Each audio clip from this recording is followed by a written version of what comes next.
Common चर्चा आम चर्चा हैगी है कि हरभजन सिंह वर्गे सुपरस्टार की जी रिटायरमेंट है वो फील्ड तो होनी चाहिए सी कि वो जी रवानगी है रुखसतगी है वो भी एक ग्रैंड होनी चाहिए जिस तरह का करियर ग्रैंड रहा। सारे की रवानगी इस तरह ही कराई गई है कि मतलब उन्होंने कोई रिस्पेक्ट नहीं कुछ नहीं और जिवें जिवें जिदा जिदा दाल लग्या मौका लग्या हौली हौली बाहर कर दे गए कि ये अंदर करप्शन है अंदर फेवरेटिज्म है की हैगा जो किते भी फुल स्टॉप ला सकता। लन्ने क्रिकेट ते तुसी सियासत का शिकार हो गए पर हुण सियासी पार्टियां बहुत चाहदियां ने कि हरभजन साडे वल आ जाए, कोई पोलीटिकल पार्टी चाहती साडे वल आ जाए। नवजोत सिद्धू दे नाल मीटिंग तो बाद चारे पासे चर्चावां हो गईयां कि हरभजन सिंह कांग्रेस ज्वाइन कर रहे। ये चुनाव वाला समय है, जब तक मेरे मुंह तुसी कुछ कहोगे उदों तक किसी भी गल ते यकीन ना करियो कि हरभजन सिंह का इंटरस्ट या बीजेपी का इंटरस्ट भी हरभजन सिंह दे विच बहुत हैगा। एक कोट हैगा कहंदे जे तुसी सियासत 'च दिलचस्पी नहीं लेंदे पर फिर भी सियासत तुहाडे 'च पूरी दिलचस्पी रखदी। हरभजन नूं उस चीज़ तो डर लगदा यार हुण ते मैं सारिਆਂ ਦਾ ਸਾਂਝਾ हैगा मुड़ के धिर दा बन के किते मुफ्त दी आलोचना 'च ना पै जा। सत श्री अकाल, दैनिक सवेरा टीवी देख रहे हो तुसी, मैं हाँ पमिल भाटिया। बहुत सारे कलाकार या खिडारी अपनी पॉपुलैरिटी के बेस ते सियासत दे विच हत्थ आजमाउणा भी खूब पसंद करते हैं पर ज़्यादातर कई बार अजिहे सैलीब्रिटी सियासत दे विच आके कामयाब नहीं हो पाते क्योंकि सियासत जिन्ना समा डिमांड करती है आम तौर पर सैलीब्रिटीज़ को ना समा नहीं हुंदा। इन्हीं दिनी देश दे विच क्रिकेट की दुनिया के एक बहुत बड़े सुपरस्टार का नाम भी खासा चर्चा दे विच चल रहा है कि आउंदे दिनां दे विच वो सियासी पिच ते नज़र आ सकते हैं। असीं गल कर रहे हैं क्रिकेटर हरभजन सिंह की। 41 साल की उम्र के हरभजन सिंह ने अपनी रिटायरमेंट अनाउंस कर दी। बीती 24 दिसंबर 2021 में उन्होंने ट्विटर के जरिए अपनी रिटायरमेंट अनाउंस की पर हुण बहुत सारिया पोलीटिकल पार्टीज़ हरभजन सिंह की पॉपुलैरिटी को मद्देनज़र रखते उन्होंने डोरे पाने की कोशिश कर रही हैं। आखिर हरभजन सिंह का करियर बहुत सफल रहा पर उस तो बाद हुण वो गांह की सोच रहे हैं रिटायरमेंट तो बाद, इस बारे गलबात करांगे। साडे नाल एक्सक्लूसिवली जुड़ रहे हैं हरभजन सिंह। हरभजन जी बहुत बहुत स्वागत है दैनिक सवेरा ते। शुक्रिया, thank you very much. Harbhajan ji असी सियासत नूं लैके भी गल्लां करनियां, सब तो पहलां असीं एक बेसिक जिहा सवाल कर लैंदे हां। हुण जदों इन्ना लंबा करियर टर्बीनेटर एडा वड्डा खिताब तुहाडे चाहण वालिआं ने तुहानूं दित्ता, हुण जदों पिछे मुड़ के देखदे हो रिटायरमेंट तो बाद कित्थों जलंधर तो शुरू करके इंटरनैशनल दुनिया भर दे विच नाम बनाया, अपनियां यादां नूं किस तरह दे नाल देखदे हो?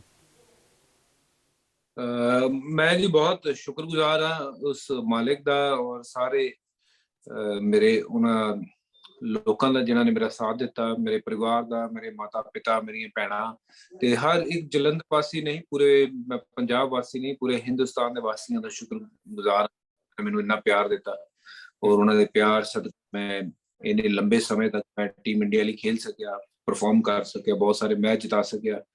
ते अज मेरे लिए बड़ी मान दी और फकर की गल है कि एक छोटे जे शहर जलंधर तो उठ के मैं हिंदुस्तान लिए मैं इन्ने ज्यादा मैच खेले, इन्नी देर में रिप्रेजेंट किया हिंदुस्तान को। ये मेरे लिए बहुत सैटिस्फाइंग मोमेंट है, बहुत ज्यादा मैनू माण है इस अचीवमेंट ते। हरभजन जी जिन्ने तुहाडे चाहण वाले हैगे ने दुनिया भर दे विच तुहाडे फैनस हैगे ने, मतलब यंगस्टर जिहड़े ने जिहड़ा बडिंग टैलेंट हैगा वो देखदा तुहाडे वल कि असीं इस तरह दे हो सकते हैं, इस लैवल दे ऑफ स्पिनर हो सकते हैं। पर जिस तरह की तुहाडी रिटायरमेंट हुई ये भी बड़ियां कॉमन चर्चा आम चर्चा हैगी है कि हरभजन सिंह वर्गे सुपरस्टार की जी रिटायरमेंट है वो फील्ड तो होनी चाहिए सी जिन्हां ने इन्ना लंबा करियर जिन्हां दा हैगा क्रिकेट दे विच। इस चीज़ नूं लैके किवें इस चीज़ नूं हुण किवें देख रहे हो क्योंकि ਜਦੋਂ ਅਸੀਂ ਬਹੁਤ ਲੰਬਾ ਸਫ਼ਰ ਤੈਅ ਕਰਦੇ ਹਾਂ ਤੇ ਅਸੀਂ ਇਹ ਵੀ ਚੀਜ਼ ਦੇਖਦੇ ਹਾਂ ਕਿ ਉਹਦੀ ਜਿਹੜੀ ਰਵਾਨਗੀ ਹੈ ਰੁਖਸਤਗੀ ਹੈ ਉਹ ਵੀ ਇੱਕ ਗ੍ਰੈਂਡ ਹੋਣੀ ਚਾਹੀਦੀ ਹੈ ਜਿਸ ਤਰ੍ਹਾਂ ਦਾ ਕਰੀਅਰ ਗ੍ਰੈਂਡ ਰਿਹਾ। जी हाँ बिल्कुल, तुसीं सही कहा कि यह जी रवानगी हर एक खिडारी चाहता है कि वो ग्राउंड तो वापस जावे और ग्राउंड को अलविदा कवे इस गेम में, पर वो चीज़ां नहीं हो सकियां क्योंकि ਉਹਦੇ बहुत सारे कारण सी। ਉਹਨਾਂ ਦਿਨਾਂ ਮੌਜੂਦਾ ਦਿਨਾਂ ਦੀ ਗੱਲ ਅਗਰ ਮੈਂ ਕਰਾਂ ਤੇ ਉਦੋਂ ਜੋ BCCI ਦੇ ਵਿੱਚ ਉੱਪਰ ਜੋ ਲੋਕ BCCI ਚਲਾ ਰਹੇ ਸੀ ਉਹਨਾਂ ਦੀ ਮੈਨੂੰ ਜ਼ੀਰੋ ਸੀ। ਹਾਲਾਂਕਿ ਮੈਂ 31 ਸਾਲ ਦਾ ਸੀ ਜਦੋਂ ਮੈਂ 400 ਵਿਕਟਾਂ ਲੈ ਲਈਆਂ ਸੀ ਟੈਸਟ ਕ੍ਰਿਕਟ ਦੇ ਵਿੱਚ, ਸ਼ਾਇਦ ਯੰਗੈਸਟ स्पिनर या फिर बॉलर सीगा जिन्हें 400 विकटा लिया होण इन्नी जल्दी। और अगर मैं अगले 4-5 साल खेलदा ते हो सकदा वो 550 भी हो सकदी है, 600 भी हो सकदी है, 500 भी रह सकदे हैं और एक 400 ਵਿਕਟ ਲੈਣ ਵਾਲੇ ਨੂੰ ਵੈਸੇ ਤੁਸੀਂ ਲੈਜੈਂਡ ਕਹਿੰਦੇ ਹੋ, ਜਾਂ ਕੋਈ 300 ਵੀ ਵਿਕਟ ਲੈਂਦਾ ਤੁਸੀਂ ਉਹਨੂੰ ਲੈਜੈਂਡ ਕਹਿੰਦੇ ਹੋ, ਪਰ ਜਿਸ ਤਰੀਕੇ ਦਾ ਨਜ਼ਰੀਆ ਰਿਹਾ ਆ ਮੇਰੇ ਲਈ, ਮੈਨੂੰ ਲੱਗਦਾ ਕਿ ਉਹ ਅਜਾ ਬੈਟਰ ਹੋ ਸਕਦਾ ਸੀਗਾ। ਔਰ ਜੋ ਜਿੱਦਾਂ ਸੀਨੀਅਰ ਖਿਡਾਰੀ ਇੱਕ ਤੋਂ ਇੱਕ ਕਰਕੇ ਬਾਹਰ ਹੁੰਦੇ ਕਿ 2011 ਦਾ ਵਰਲਡ ਕੱਪ ਜਿਨ੍ਹਾਂ ਨੇ ਜਿਤਾਇਆ ਸੀਗਾ, ਉਹ ਸਾਰਿਆਂ ਦੀ ਰਵਾਨਗੀ ਇਸੇ ਤਰ੍ਹਾਂ ਹੀ ਕਰਾਈ ਗਈ ਹੈ ਕਿ ਮਤਲਬ ਉਹਨਾਂ ਦੀ ਕੋਈ ਰਿਸਪੈਕਟ ਨਹੀਂ, ਕੁਛ ਨਹੀਂ। ਔਰ ਜਿਵੇਂ ਜਿਵੇਂ ਜਿਹਦਾ ਦਾਲ ਲੱਗਿਆ, ਮੌਕਾ ਲੱਗਿਆ, ਉਹਨੂੰ ਹੌਲੀ ਹੌਲੀ ਬਾਹਰ ਕਰਦੇ ਗਏ।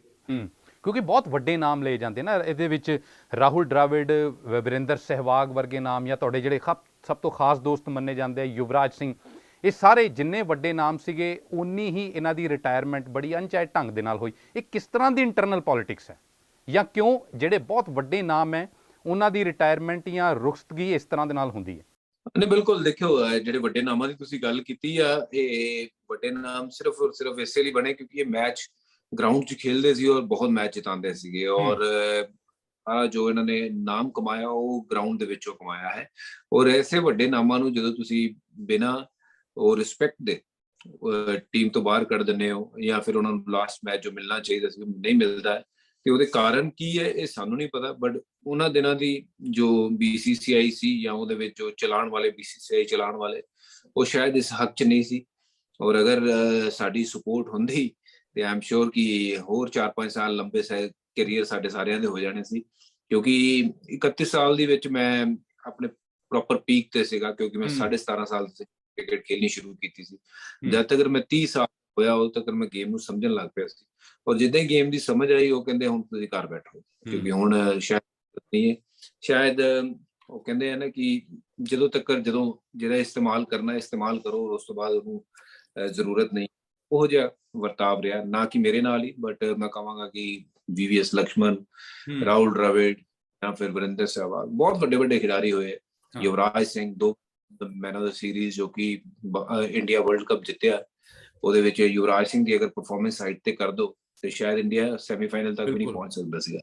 ਪਰ ਅਗਰ ਯੁਵਰਾਜ ਅੱਜ ਸਾਡੇ ਵਿੱਚ ਇਹ ਲਈ ਇੱਕ ਪ੍ਰੇਰਨਾ ਸਰੋਤ ਹੈ ਕਿ ਦੇਖੋ ਇੰਨਾ ਵੱਡਾ ਖਿਡਾਰੀ ਜਿਹਨੇ ਤੁਹਾਨੂੰ 2 ਵਰਲਡ ਕੱਪ ਜਿਤਾਏ ਹੋਣ, ਉਸ ਦੇ ਬਾਵਜੂਦ ਵੀ ਕੋਈ ਰਿਸਪੈਕਟ ਨਹੀਂ, ਕੁਝ ਨਹੀਂ, ਉਹਨੂੰ ਗਰਾਊਂਡ ਤੋਂ ਨਹੀਂ, ਆਪਣੇ ਟਵਿੱਟਰ ਦੇ ਮਾਧਿਅਮ ਤੋਂ ਜਾਂ ਫਿਰ ਆਪਣੇ ਘਰ ਬੈਠੇ ਉਸੇ ਮਾਧਿਅਮ ਤੋਂ ਉਹਨੂੰ ਰਿਟਾਇਰਮੈਂਟ ਲੈਣੀ ਪੈ ਰਹੀ ਹੈ, ਜਿਹੜੀ ਇੱਕ ਬੜੀ ਅਫਸੋਸ ਦੀ ਗੱਲ ਹੈ। ਪਰ ਜਦੋਂ BCCI ਇਸ ਤਰ੍ਹਾਂ ਦੇ ਨਾਲ ਤੁਹਾਡੇ ਵਰਗੇ ਏਡੇ ਵੱਡੇ ਖਿਡਾਰੀਆਂ ਦਾ ਰੱਬ ਬਣ ਕੇ ਬੈਠ ਜੇ ਕਿ ਇੰਨਾ ਸਕਸੈਸਫੁਲ ਕਰੀਅਰ, ਔਰ ਕਿਤੇ ਵੀ ਫੁੱਲ ਸਟਾਪ ਲਾਇਆ ਜਾ ਸਕਦਾ, ਚਾਹੇ ਯੁਵਰਾਜ ਸਿੰਘ ਹੋਣ, ਸਹਿਵਾਗ ਹੋਣ, ਰਾਹੁਲ ਡਰਾਵਿਡ ਹੋਣ, ਤੇ ਫਿਰ ਇਹਦਾ ਅਸਰ ਕੀ ਪੈ ਰਿਹਾ? ਹਰਭਜਨ ਜੀ, ਤੁਸੀਂ ਗਰਾਊਂਡ ਤੇ ਕਿਵੇਂ ਦੇਖ ਰਹੇ ਹੋ? ਜਿਹੜੇ ਲੋਕ, ਜਿਹੜਾ ਮੈਂ ਬਡਿੰਗ ਟੈਲੈਂਟ ਦੀ ਗੱਲ ਕੀਤੀ, ਜਿਹੜੇ ਤੁਹਾਡੇ ਵੱਲ ਦੇਖ ਰਹੇ ਆ, ਫਿਰ ਉਹਨਾਂ ਤੇ ਅਸਰ ਕੀ ਹੈਗਾ? ਕੀ ਇਹ ਅੰਦਰ ਕਰਪਸ਼ਨ ਹੈ, ਅੰਦਰ ਫੇਵਰਿਟਿਜ਼ਮ ਹੈ, ਕੀ ਹੈਗਾ ਜੋ ਕਿਤੇ ਵੀ ਫੁੱਲ ਸਟਾਪ ਲਾ ਸਕਦਾ? ਡੈਫੀਨਿਟਲੀ ਫੇਵਰਿਟਿਜ਼ਮ ਸੀਗਾ ਉਹਨਾਂ ਦਿਨਾਂ ਦੇ ਵਿੱਚ, ਜੋ ਅਸੀਂ ਉਹਨਾਂ ਦੇ ਫੇਵਰਿਟ ਤਾਂ ਨਹੀਂ ਸੀਗੇ। ਅਗਰ ਫੇਵਰਿਟ ਹੁੰਦੇ ਤਾਂ ਸ਼ਾਇਦ ਹੋਰ ਅਗਲੇ 4 ਸਾਲ ਖੇਲ ਲੈਂਦੇ, ਕਿਉਂਕਿ ਇਹ ਮੈਂ ਨਹੀਂ ਮੰਨ ਸਕਦਾ ਕਿ ਜੋ 2011 ਦੀ ਟੀਮ ਸੀ ਉਹ ਵਰਲਡ ਕੱਪ ਜਿੱਤਦੀ ਹੈ, ਔਰ ਉਸ ਜਿੱਤ ਤੋਂ ਬਾਅਦ ਉਹ ਵਰਲਡ ਕੱਪ ਦੇ ਜਿਹੜੇ 11 ਖਿਡਾਰੀ ਸੀ ਦੁਬਾਰਾ ਕਦੀ ਵੀ ਇਕੱਠੇ ਨਾ ਖੇਡੇ ਹੋਣ। ਇਹ ਕਿੱਦਾਂ ਹੋ ਸਕਦਾ? ਇੱਕ ਏਡੀ ਵੱਡੀ ਟੀਮ ਜਿਹਨੇ ਵਰਲਡ ਕੱਪ ਜਿੱਤਿਆ ਹੋਵੇ, ਉਹ ਸਾਰੇ ਖਿਡਾਰੀ ਦੁਬਾਰਾ ਕਦੀ ਵੀ ਇੰਡੀਆ ਲਈ ਦੁਬਾਰਾ ਇਕੱਠੇ ਮੈਚ ਨਹੀਂ ਖੇਲੇ। ਉਹਨਾਂ ਵਿੱਚੋਂ ਜਾਂ ਕੋਈ 2 ਖੇਲਦੇ ਸੀ, ਜਾਂ 3 ਖੇਲਦੇ ਸੀ, ਜਾਂ 4 ਖੇਲਦੇ ਸੀ, ਬਾਕੀ ਤਕਰੀਬਨ ਹੌਲੀ ਹੌਲੀ ਕਰਕੇ ਉਹਨਾਂ ਦੇ ਸਾਰਿਆਂ ਦੀ ਛਾਂਟੀ ਹੋਣੀ ਸ਼ੁਰੂ ਹੋ ਗਈ ਸੀ। ਪਤਾ ਨਹੀਂ ਕਿਉਂ, ਕਿਉਂਕਿ ਅਗਰ ਉਹ ਖਿਡਾਰੀ ਉਦੋਂ ਮੇਰੇ ਵਰਗੇ ਖਿਡਾਰੀ 31 ਸਾਲ ਦੇ ਸੀ, ਕੋਈ 30 ਸਾਲ ਦਾ ਸੀ, ਜਾਂ ਗੌਤਮ ਗੰਭੀਰ ਦੀ ਗੱਲ ਕਰੋ ਤਾਂ ਸ਼ਾਇਦ 29 ਸਾਲ ਦਾ ਸੀ। ਅਗਲਾ ਵਰਲਡ ਕੱਪ ਜਦੋਂ 15 ਚ ਹੋਇਆ ਸੀ, 11 ਤੋਂ ਬਾਅਦ, ਉਹ ਵੀ ਖੇਡ ਸਕਦੇ ਸੀਗੇ, ਪਰ ਉਸ ਤੋਂ ਬਹੁਤ ਜ਼ਿਆਦਾ ਦੂਰ ਕਰ ਚੁੱਕੇ ਸੀਗੇ ਇਹਨਾਂ ਸਾਰੀਆਂ ਖਿਡਾਰੀਆਂ ਨੂੰ ਜਿਨ੍ਹਾਂ ਦੇ ਮੈਂ ਨਾਮ ਲਏ ਆ, ਕਿ ਸ਼ਾਇਦ 2000 ਨੂੰ ਸਮਝਿਆ ਕਿ ਉਹਨਾਂ ਦੀ ਲੋੜ ਹੈ, ਉਸ ਤੋਂ ਬਾਅਦ ਨਵੀਂ ਟੀਮ ਬਣਾਵਾਂਗੇ, ਜਿੱਤਾਂਗੇ, ਬਟ ਜੋ ਕਿ ਹੋਇਆ ਨਹੀਂ। ਆਬਵੀਅਸਲੀ ਜਦੋਂ ਵੀ ਇੰਡੀਅਨ ਟੀਮ ਖੇਲਦੀ ਅਸੀਂ ਇਹੀ ਚਾਹਾਂਗੇ ਕਿ ਟੀਮ ਜਿੱਤੇ, ਚਾਹੇ ਮੈਂ ਖੇਲਾਂ ਜਾਂ ਨਾ ਖੇਲਾਂ। ਬਟ ਅਫਸੋਸ ਦੀ ਗੱਲ ਇਹ ਹੈ ਕਿ ਜਦੋਂ ਤੁਸੀਂ ਖੇਡ ਸਕਦੇ ਸੀਗੇ ਤੁਹਾਨੂੰ ਚੁਣਿਆ ਨਹੀਂ ਜਾਂਦਾ, ਔਰ ਤੁਹਾਡੀ ਚੁਣਨ ਵਾਲੇ ਇਹ ਹੁੰਦੇ ਆ ਜਿਨ੍ਹਾਂ ਨੇ ਸ਼ਾਇਦ 2 ਜਾਂ 3 ਮੈਚ ਖੇਲੇ ਹੁੰਦੇ, ਉਹ ਚੁਣ ਰਹੇ ਹੁੰਦੇ ਉਹਨੂੰ ਜਿਹਨੇ 100 ਮੈਚ ਖੇਲੇ ਹੈ। ਪਰ ਹੁਣ ਜਦੋਂ ਤੁਸੀਂ ਬਾਹਰ ਆ ਗਏ, ਉਸ ਸਿਸਟਮ ਤੋਂ ਬਾਹਰ ਆ ਗਏ, ਆਫੀਸ਼ੀਅਲੀ ਰਿਟਾਇਰ ਹੋ ਗਏ, ਹਰਭਜਨ ਹੁਣ ਕਿਉਂ ਨਾਮ ਨਹੀਂ ਲੈਂਦੇ? BCCI, ਤੁਸੀਂ ਇੱਕ BCCI ਆਪਣੇ ਆਪ ਦੇ ਵਿੱਚ ਪੂਰਨ ਸ਼ਬਦ ਹੈਗਾ, BCCI ਦੇ ਵਿੱਚ ਕੁਝ ਲੋਕ ਹੋਣਗੇ ਜਿਨ੍ਹਾਂ ਨੇ ਹਰਭਜਨ ਨੂੰ ਅੱਗੇ ਨਹੀਂ ਆਉਣ ਦਿੱਤਾ, ਜਾਂ ਚਰਚਾਵਾਂ ਵੀ ਰਹਿੰਦੀਆਂ ਨੇ ਕਿ MS ਧੋਨੀ ਦੇ ਨਾਲ ਕੋਈ ਬਹੁਤ ਅੱਛੀ ਤੁਹਾਡੀ ਟਿਊਨਿੰਗ ਨਹੀਂ ਸੀਗੀ। ਯੁਵਰਾਜ ਸਿੰਘ ਦੇ ਫਾਦਰ ਜਦੋਂ ਆਮ ਤੌਰ ਤੇ ਮੀਡੀਆ ਨਾਲ ਜ਼ਿਆਦਾ ਇੰਟਰੈਕਟ ਕਰਦੇ, ਉਹ ਤੇ ਕਲੀਅਰਲੀ ਨਾਮ ਲੈਂਦੇ ਨੇ। ਹਰਭਜਨ ਸਿੰਘ ਮਤਲਬ ਹੁਣ ਝਿਜਕ ਕਿਸ ਗੱਲ ਦੀ ਹੈ?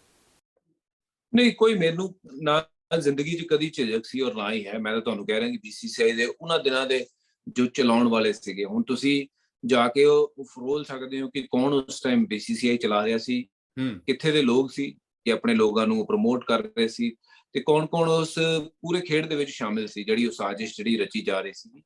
ਤੇ ਨਾ ਇਸ ਲਈ ਮੈਂ ਆਪਣੇ ਬੁੱਕ ਦੇ ਵਿੱਚ ਕਾਫੀ ਕੁਝ ਇਸ ਬਾਰੇ ਜ਼ਾਹਿਰ ਕੀਤਾ ਕਿ ਕੌਣ-ਕੌਣ ਉਹ ਲੋਕ ਸੀਗੇ, ਕੀ ਉਹ ਕਰਦੇ ਸੀਗੇ, ਬਟ ਵਿਦਆਊਟ ਨੇਮਿੰਗ ਐਨੀਵਨ, ਕਿਉਂਕਿ ਮੈਨੂੰ ਨਹੀਂ ਲੱਗਦਾ ਕਿ ਨਾਮ ਲੈਣਾ ਵਾਜਿਬ ਹੈ, ਕਿਸੇ ਨਾਮ ਲੈਣ ਦੀ ਜ਼ਰੂਰਤ ਨਹੀਂ ਹੈ, ਕਿਉਂਕਿ ਸਮਝਦਾਰ ਨੂੰ ਇਸ਼ਾਰਾ ਕਾਫੀ ਹੁੰਦਾ ਕਿ ਅਗਰ ਤੁਸੀਂ ਉਹ ਦੌਰ ਕੱਢ ਕੇ ਦੇਖੋਗੇ, ਤੁਸੀਂ ਦੇਖ ਲਓਗੇ ਕਿ BCCI ਚਲਾ ਕੌਣ ਰਿਹਾ ਸੀ, ਤੁਹਾਨੂੰ ਆਪਣੇ ਆਪ ਸਮਝ ਲੱਗ ਜਾਏ ਇਹਦੀ ਗੱਲ ਹੋ ਰਹੀ ਹੈ। ਔਰ ਬਾਕੀ ਰਹੀ ਤੁਸੀਂ ਗੱਲ ਕੀਤੀ ਮਹਿੰਦਰ ਸਿੰਘ ਧੋਨੀ ਦੀ, I have no problem with him, ਨਾ ਮੈਨੂੰ ਕਦੀ ਉਹਦੇ ਨਾਲ ਪ੍ਰੋਬਲਮ ਸੀਗੀ, ਨਾ ਹੈ, ਨਾ ਰਹੇਗੀ, ਕਿਉਂਕਿ ਮੈਂ ਜਦੋਂ ਵੀ ਇੰਡੀਅਨ ਟੀਮ ਲਈ ਖੇਲਿਆ, ਮੈਂ ਇੰਡੀਅਨ ਟੀਮ ਲਈ ਖੇਲਿਆ, ਮੈਂ ਕਿਸੇ ਕਪਤਾਨ ਲਈ ਨਹੀਂ ਖੇਲਿਆ। Let me tell you very clearly ਕਿ ਮੇਰੇ ਲਈ ਚਾਹੇ ਸੌਰਵ ਕਪਤਾਨ ਹੋਣ, ਧੋਨੀ ਕਪਤਾਨ ਹੋਵੇ, ਯੁਵਰਾਜ ਹੋਵੇ ਜਾਂ ਪਾਰਥਿਵ ਪਟੇਲ ਹੋਵੇ, ਕੋਈ ਵੀ ਕਪਤਾਨ ਹੋਵੇ, ਮੈਂ ਖੇਡ ਰਿਹਾ ਇੰਡੀਆ ਲਈ, ਮੇਰਾ ਕੰਮ ਹੈ ਇੰਡੀਆ ਲਈ ਵਿਕਟਾਂ ਲੈਣਾ, ਇੰਡੀਆ ਨੂੰ ਮੈਚ ਜਿਤਾਉਣਾ। ਬਟ ਜਿਹੜੀ ਇਹ ਹੋ ਰਹੀ ਹੈ ਕਿ ਧੋਨੀ ਨੇ ਸਾਥ ਨਹੀਂ ਦਿੱਤਾ ਜਾਂ ਉਹਨੇ ਸਾਥ ਨਹੀਂ ਦਿੱਤਾ, ਆਈ ਥਿੰਕ ਧੋਨੀ ਉਹਦੇ ਵਿੱਚ ਇੱਕ ਬਹੁਤ ਛੋਟਾ ਜਿਹਾ ਮੋਹਰਾ ਹੋ ਸਕਦਾ, ਬਟ ਚਲਾਉਣ ਵਾਲੇ ਤਾਕਤ ਉਹ ਬਹੁਤ ਵੱਡੀ ਤਾਕਤ ਸੀ, ਉਹ ਕੋਈ ਹੋਰ ਸੀ। ਤੇ ਧੋਨੀ ਦੇ ਮੋਢੇ ਤੇ ਬੰਦੂਕ ਰੱਖ ਕੇ ਕਿਸੇ ਹੋਰ ਨੇ ਚਲਾਈ ਹੋਵੇ ਤੇ ਮੈਂ ਧੋਨੀ ਨੂੰ ਦੋਸ਼ੀ ਨਹੀਂ ਕਹੂੰਗਾ। ਪਰ ਹੁਣ ਅਫਸੋਸ ਹੈਗਾ ਹਰਭਜਨ, ਅਫਸੋਸ ਹੈਗਾ ਕਿ ਹਜੇ ਕ੍ਰਿਕਟ ਹੈਗੀ ਸੀ ਅੰਦਰ ਪਈ, ਜਾਂ ਕਹਿ ਰਹਿੰਦਾ ਕਿ ਇੱਕ ਸਪੈਸੀਫਿਕ ਏਜ ਤੋਂ ਬਾਅਦ ਬਾਡੀ ਮੈਚੁਰ ਹੋਣ ਲੱਗ ਜਾਂਦੀ ਹੈ, ਤੁਸੀਂ ਉਹਨਾਂ ਮਤਲਬ ਐਫਰਟ ਲਾ ਨਹੀਂ ਪਾਉਂਦੇ ਗਰਾਊਂਡ ਤੇ। ਹੁਣ ਤੁਹਾਨੂੰ ਲੱਗਦਾ ਕਿ ਰਿਟਾਇਰਮੈਂਟ ਦਾ ਫੈਸਲਾ ਸੀ ਜਿਹੜਾ ਇਹ ਠੀਕ ਰਿਹਾ ਇਸ ਸਮੇਂ ਦਾ ਲੈਣਾ, ਜਾਂ ਸਿਰਫ ਇਹੀ ਡਿਸਅਪੁਆਇੰਟਮੈਂਟ ਹੀ ਕਾਰਨ ਰਿਹਾ? ਨਹੀਂ, ਕੋਈ ਡਿਸਅਪੁਆਇੰਟਮੈਂਟ ਕੁਛ ਨਹੀਂ ਹੈ ਜੀ। ਆਬਵੀਅਸਲੀ ਜਿਹੜੀ ਡਿਸਅਪੁਆਇੰਟਮੈਂਟ ਸੀਗੀ ਉਹ ਉਹਨਾਂ ਸਮੇਂ ਦੇ ਦੌਰਾਨ ਸੀਗੀ, ਜੋ 2011 ਤੋਂ ਲੈ ਕੇ 2016 ਦਾ ਉਹ ਜਿਹੜਾ ਸਮਾਂ ਰਿਹਾ, ਜਿਹੜੇ ਮੇਰੇ 5 ਸਾਲ ਕੀਤੇ ਗਏ ਜਿੱਥੇ ਮੈਂ ਆਪਣੀ ਪੀਕ ਤੇ ਕ੍ਰਿਕਟ ਖੇਡ ਸਕਦਾ ਸੀ, ਉੱਥੇ ਬਹੁਤ ਜ਼ਿਆਦਾ ਡਿਸਅਪੁਆਇੰਟਮੈਂਟ ਰਹੀ ਹੈ। ਔਰ ਜਦੋਂ ਮੈਂ ਪਿੱਛੇ ਦੇਖਦਾ ਤੇ ਲੱਗਦਾ ਕਿ ਯਾਰ ਕਿਉਂ ਇਸ ਤਰ੍ਹਾਂ ਹੋਇਆ, ਕਿਆ ਮੈਂ ਕਿਸੇ ਦਾ ਕੀ ਵਿਗਾੜਿਆ ਸੀਗਾ? ਮੈਂ ਤਾਂ ਇੰਡੀਆ ਲਈ ਕ੍ਰਿਕਟ ਖੇਡ ਰਿਹਾ ਸੀ, ਵਿਕਟਾਂ ਲੈ ਰਿਹਾ ਸੀ, ਮੈਚ ਜਿਤਾ ਰਿਹਾ ਸੀ, ਇਹਦੇ ਵਿੱਚ ਮੈਂ ਗਲਤ ਕਿਸ ਦਾ ਕਰ ਰਿਹਾ ਸੀ? ਬਟ ਆਬਵੀਅਸਲੀ ਉਸ ਤੋਂ ਬਾਅਦ ਮੈਨੂੰ ਲੱਗਦਾ ਕਿ 2016-17 ਤੋਂ ਬਾਅਦ ਮੇਰੀ ਉਹ ਅੰਦਰ ਵਾਲੀ ਜਿਹੜੀ ਕ੍ਰਿਕਟ ਖੇਲਣ ਵਾਲੀ ਭੁੱਖ ਹੁੰਦੀ ਹੈ ਉਹ ਵੀ ਘੱਟ ਹੋ ਗਈ, ਕਿਉਂਕਿ ਜੋ ਉੱਪਰ ਸਾਡੇ ਨਾਲ ਹਸ਼ਰ ਹੋ ਰਿਹਾ ਸੀਗਾ ਉਹ ਠੀਕ ਨਹੀਂ ਸੀਗਾ। ਤੇ ਇਸ ਕਰਕੇ ਮੈਂ ਇਹ ਸੋਚਦਾ ਕਿ ਇਹ ਥੋੜਾ ਜਿਹਾ ਲੇਟ ਹੈ ਡਿਸੀਜਨ।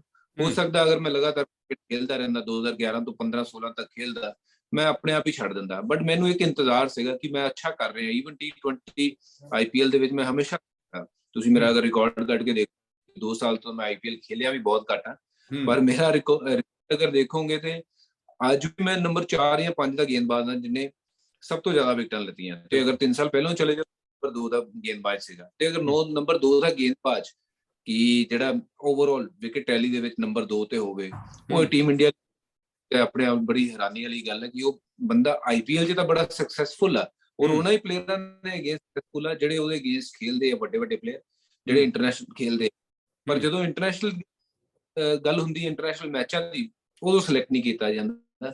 ਇਹਦੇ ਵਿੱਚ ਕਾਰਨ ਸਿਰਫ ਇੱਕ ਹੀ ਹੋ ਸਕਦਾ ਕਿ ਸ਼ਾਇਦ ਕਿਸੇ ਨੂੰ ਮੇਰੀ ਜਾਂ ਤਾਂ ਸ਼ਕਲ ਨਹੀਂ ਪਸੰਦ ਸੀ, ਜਾਂ ਫਿਰ ਉਹਨਾਂ ਨੇ ਲਿਆ ਸੀ ਕਿ ਨਹੀਂ ਅਸੀਂ ਆਪਣੇ ਇਹਨਾਂ ਨੇ ਕਾਫੀ ਖੇਲ ਲਿਆ ਇਹਨਾਂ ਨੇ। ਠੀਕ ਹੈ, ਹੁਣ ਕ੍ਰਿਕਟ ਤੋਂ ਇਲਾਵਾ ਅਸੀਂ ਮਤਲਬ ਦੂਸਰੇ ਪਾਸੇ ਦੀ ਵੀ ਗੱਲ ਕਰ ਲੈਂਦੇ। ਕ੍ਰਿਕਟ 'ਚ ਤੇ ਤੁਸੀਂ ਸਿਆਸਤ ਦਾ ਸ਼ਿਕਾਰ ਹੋ ਗਏ, ਪਰ ਹੁਣ ਸਿਆਸੀ ਪਾਰਟੀਆਂ ਬਹੁਤ ਚਾਹੁੰਦੀਆਂ ਨੇ ਕਿ ਹਰਭਜਨ ਸਾਡੇ ਵੱਲ ਆ ਜਾਏ, ਕੋਈ ਪੋਲੀਟੀਕਲ ਪਾਰਟੀ ਚਾਹੁੰਦੀ ਸਾਡੇ ਵੱਲ ਆ ਜਾਏ। ਤੁਹਾਡਾ ਸਿਆਸਤ ਨੂੰ ਲੈ ਕੇ ਨਜ਼ਰੀਆ ਕੀ ਹੈਗਾ? ਨਵਜੋਤ ਸਿੱਧੂ ਦੇ ਨਾਲ ਮੀਟਿੰਗ ਤੋਂ ਬਾਅਦ ਚਾਰੇ ਪਾਸੇ ਚਰਚਾਵਾਂ ਹੋ ਗਈਆਂ ਕਿ ਹਰਭਜਨ ਸਿੰਘ ਕਾਂਗਰਸ ਜੁਆਇਨ ਕਰ ਰਹੇ। ਨਹੀਂ ਦੇਖੋ ਜੀ, ਨਵਜੋਤ ਸਿੱਧੂ ਮੇਰੇ ਬਹੁਤ ਪੁਰਾਣੇ ਜਾਣਕਾਰ, ਮੈਂ ਜਦੋਂ ਪਹਿਲੀ ਵਾਰੀ ਟੀਮ ਇੰਡੀਆ ਲਈ ਸਿਲੈਕਟ ਹੋਇਆ ਸੀ ਤੇ ਮੇਰੇ ਰੂਮਮੇਟ ਵੀ ਸ਼ੈਰੀ ਭਾਜੀ ਸੀਗੇ, ਔਰ ਮੈਨੂੰ ਬੜਾ ਪਿਆਰ ਜਦੋਂ ਮੈਂ ਉਹਨਾਂ ਨੂੰ ਮਿਲਦਾ, ਔਰ ਅੱਜ ਵੀ ਜਦੋਂ ਮੁਲਾਕਾਤ ਹੁੰਦੀ ਉਦਾਂ ਹੀ ਮਿਲਦੇ ਆ ਜਿੱਦਾਂ ਮੈਂ ਬਹੁਤ ਛੋਟਾ ਹੁੰਦਾ ਉਹਨਾਂ ਦੇ ਲਈ। ਔਰ ਆਫ ਕੋਰਸ ਮੈਂ ਉਹਨਾਂ ਲਈ ਹਮੇਸ਼ਾ ਇੱਕ ਛੋਟਾ ਬਣ ਕੇ ਹੀ ਰਹਿਣਾ ਚਾਹਾਂਗਾ, ਕਿਉਂਕਿ ਉਹ ਮੇਰੇ ਲਈ ਐਜ਼ ਏ ਕ੍ਰਿਕਟਰ ਬਹੁਤ ਵੱਡੇ ਨੇ ਔਰ ਮੈਂ ਬਹੁਤ ਰਿਸਪੈਕਟ ਕਰਦਾ ਉਹਨਾਂ ਦੀ। ਉਸ ਦਿਨ ਵੀ ਮੁਲਾਕਾਤ ਦਾ ਕਾਰਨ ਸਿਰਫ ਤੇ ਸਿਰਫ ਇਹ ਸੀ ਕਿ ਅਸੀਂ ਦੋਨੋਂ ਚੰਡੀਗੜ੍ਹ ਸੀਗੇ, ਔਰ ਚੰਡੀਗੜ੍ਹ ਹੋਣ ਦੇ ਕਾਰਨ ਔਰ ਸੀਗੇ ਵੀ ਸੇਮ ਸੈਕਟਰ ਦੇ ਵਿੱਚ, ਇਹ ਮੁਲਾਕਾਤ ਦਾ ਕਾਰਨ ਸੀ। ਉਹ ਫੋਟੋ ਜਦੋਂ ਬਾਹਰ ਆਈ ਹੈ ਤੇ ਫਿਰ ਆਬਵੀਅਸਲੀ ਕਿਉਂਕਿ ਅੱਜ ਕੱਲ੍ਹ ਚੋਣਾਂ ਵਾਲਾ ਸਮਾਂ, ਤੇ ਜਿਸ ਪਾਰਟੀ ਦੇ ਨਾਲ ਤੁਸੀਂ ਦਿਖੋਗੇ ਲੋਕਾਂ ਨੇ ਇਹ ਲੱਗਣਾ ਕਿ ਸ਼ਾਇਦ ਮੈਂ ਉਹ ਪਾਰਟੀ ਜੁਆਇਨ ਕਰ ਰਿਹਾ। ਮੈਂ ਤੁਹਾਨੂੰ ਸਾਰਿਆਂ ਨੂੰ ਪਹਿਲਾਂ ਵੀ ਇਹ ਕਹਿ ਚੁੱਕਾ, ਹੁਣ ਫੇਰ ਦੁਬਾਰਾ ਕਹਿ ਰਿਹਾ ਕਿ ਜਿੱਦਣ ਮੈਂ ਕੋਈ ਪਾਰਟੀ ਜੁਆਇਨ ਕਰਾਂਗਾ ਮੈਂ ਤੁਹਾਨੂੰ ਜ਼ਰੂਰ ਦੱਸਾਂਗਾ ਕਿ ਮੈਂ ਇਹ ਪਾਰਟੀ ਜੁਆਇਨ ਕਰ ਰਿਹਾ ਔਰ ਉਹਦਾ ਕਾਰਨ ਕੀ ਹੈ। ਔਰ ਕੀ ਮੇਰੇ ਅਗਲੇ ਜਿਹੜੇ ਹੈਗੇ ਆ ਕੁਝ ਸਾਲਾਂ ਦਾ ਮੇਰਾ ਫੋਕਸ ਹੋਏਗਾ ਕਿ ਮੈਂ ਉਹ ਕੀ ਕਰਨਾ ਚਾਹਾਂਗਾ, ਕੀ ਹੋਣਗੇ। ਹਾਲੇ ਤੱਕ ਮੇਰਾ ਕੋਈ ਵਿਚਾਰ, ਚਾਹੇ ਉਹ ਕਾਂਗਰਸ ਨੂੰ ਲੈ ਕੇ ਹੋਵੇ ਜਾਂ ਆਮ ਆਦਮੀ ਪਾਰਟੀ ਦੀ, ਵੀ ਥੋੜੇ ਦਿਨ ਪਹਿਲਾਂ ਮੈਂ ਨਿਊਜ਼ ਪੜ੍ਹ ਰਿਹਾ ਸੀਗਾ ਕਿ ਹਰਭਜਨ ਸਿੰਘ ਨੇ ਆਮ ਆਦਮੀ ਪਾਰਟੀ ਜੁਆਇਨ ਕਰ ਲਈ, ਜਿਹੜੀ ਕਿ ਮੇਰੇ ਲਈ ਆਪਣੇ ਆਪ ਤੇ ਇਹ ਚੁਣਾਵ ਵਾਲਾ ਸਮੇਂ ਹੈ। ਜਦ ਤੱਕ ਮੇਰੇ ਮੂੰਹੋਂ ਤੁਸੀਂ ਕੁਝ ਨਹੀਂ ਸੁਣੋਗੇ, ਉਦੋਂ ਤੱਕ ਕਿਸੇ ਵੀ ਗੱਲ ਤੇ ਯਕੀਨ ਨਾ ਕਰਿਓ। ਪਰ ਇਹ ਇਸ ਲਈ ਹੋਇਆ ਕਿਉਂਕਿ ਹਰਭਜਨ ਤੁਹਾਡੀ ਰਿਟਾਇਰਮੈਂਟ ਤੇ ਪੰਜਾਬ ਦੇ ਇਲੈਕਸ਼ਨਸ ਦੀ ਟਾਈਮਿੰਗ ਬੜੀ ਜ਼ਬਰਦਸਤ ਮੈਚ ਕੀਤੀ ਹੈ। ਇਹ ਸਾਰੇ ਕਿਆਸ ਇਸ ਲਈ ਹੈਗੇ ਨੇ। ਤੁਹਾਡਾ ਪੋਲਿਟਿਕਸ ਨੂੰ ਲੈ ਕੇ ਨਜ਼ਰੀਆ ਕੀ ਹੈਗਾ? ਸਿਆਸਤ ਤੋਂ ਤਾਂ ਤੁਸੀਂ ਪਹਿਲੇ ਮਾਰ ਖਾ ਗਏ ਕ੍ਰਿਕਟ 'ਚ ਰਹਿੰਦੇ ਹੀ, ਪਰ ਹੁਣ ਗਾਂ ਜਦੋਂ ਫੁੱਲ ਟਾਈਮ ਸਿਆਸਤ ਜੁਆਇਨ ਕਰਨ ਦਾ ਜੇ ਆਫਰ ਹੋਵੇ, ਜੇ ਮਨ ਹੋਵੇ, ਤੁਹਾਡਾ ਨਜ਼ਰੀਆ ਕੀ ਹੈਗਾ? ਕਰਨਾ ਚਾਹੀਦਾ, ਆਉਣ ਦੀ ਇੱਛਾ ਹੈਗੀ ਹੈ ਵੈਸੇ? ਮੈਂ ਦੇਖਾਂਗਾ ਜੀ, ਮੈਂ ਇਸ ਦੇ ਬਾਰੇ ਸੋਚ ਵਿਚਾਰ ਕਰਾਂਗਾ ਕਿ ਮੈਂ ਅੱਗੇ ਮੇਰਾ ਜੋ ਫੋਕਸ ਹੈ ਉਹ ਕਿਸ ਚੀਜ਼ ਵੱਲ ਹੋਣਾ ਚਾਹੀਦਾ। ਮੈਂ ਇਸ ਬਾਰੇ ਹਾਲੇ ਕੁਝ ਸੋਚਿਆ ਨਹੀਂ ਹੈ ਓਨੈਸਟਲੀ, ਤੇ ਮੈਂ ਜਦੋਂ ਵੀ ਸੋਚਾਂਗਾ, ਅਗਰ ਮੇਰਾ ਇਧਰ ਜਾਣ ਦਾ ਵਿਚਾਰ ਹੋਏਗਾ ਵੀ, ਮੈਂ ਜ਼ਰੂਰ ਤੁਹਾਨੂੰ ਸਾਰਿਆਂ ਨੂੰ ਇਤਲਾਹ ਕਰਾਂਗਾ ਔਰ ਦੱਸਾਂਗਾ ਕਿ ਮੈਂ ਇਸ ਪਾਰਟੀ ਦੇ ਨਾਲ ਜਾ ਰਿਹਾ ਔਰ ਮੇਰਾ ਅਗਲਾ ਕੰਮ ਕਰਨ ਦਾ ਮਕਸਦ ਕੀ ਹੈ ਔਰ ਕਿਉਂ ਇਸ ਪਾਰਟੀ ਦੇ ਨਾਲ ਜਾ ਰਿਹਾ। ਬਟ ਹਾਲੇ I just want to spend time at home, be with my family and ਮੈਨੂੰ ਲੱਗਦਾ ਕਿ ਕਾਫੀ ਸਾਲ ਮੈਂ ਘਰੋਂ ਬਾਹਰ ਰਿਹਾ, ਮੈਨੂੰ ਲੱਗਦਾ ਕਿ ਫੈਮਿਲੀ ਦਾ ਟਾਈਮ ਸਪੈਂਡ ਕਰਨਾ ਜ਼ਰੂਰੀ ਹੈ, ਕਿਉਂਕਿ they are the most important thing. ਕਿ ਆ ਤੁਸੀਂ ਬਾਹਰ ਜਿੰਨੀ ਮਰਜ਼ੀ ਦੌੜੀ ਜਾਓ ਇੱਧਰ ਉੱਧਰ, ਉਹ ਦੌੜ ਤਾਂ ਲੱਗੀ ਰਹੇਗੀ, ਪਰ ਅਗਰ ਤੁਸੀਂ ਉਹ ਟਾਈਮ ਜਿਹੜਾ ਫੈਮਿਲੀ ਦੇ ਨਾਲ ਮਿਸ ਕਰਕੇ ਉਹ ਦੁਬਾਰਾ ਵਾਪਸ ਨਵਜੋਤ ਸਿੱਧੂ ਨੇ ਆਫਰ ਨਹੀਂ ਕੀਤਾ ਕਿ ਕਾਂਗਰਸ ਦੇ ਵਿੱਚ ਆ ਜਾਓ? ਕਾਂਗਰਸ ਦੇ ਵਿੱਚ ਬਹੁਤ ਸਾਰੇ ਸੈਲੀਬ੍ਰਿਟੀਜ਼ ਜਾ ਰਹੇ ਨੇ ਇਹਦੇ ਨਹੀਂ।